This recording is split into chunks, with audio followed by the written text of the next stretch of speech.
obviously, when you were watching their careers unfold, both in college and then in the WNBA and the Olympics, you knew that there was something unique, something special, something different in both Sue and in Maya,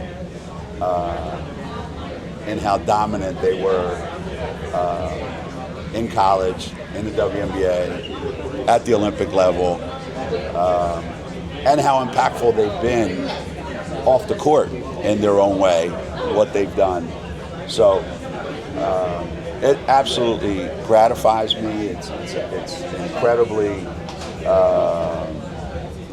just rewarding to me personally, because I know them as people, and they're Hall of Fame basketball players. They're Hall of Fame people.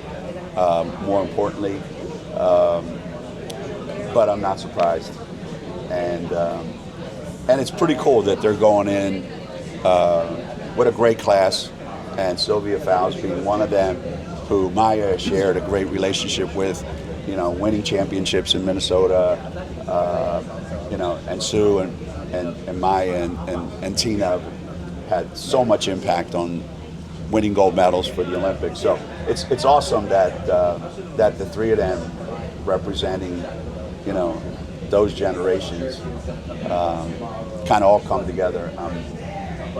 I'm looking forward to being there that night.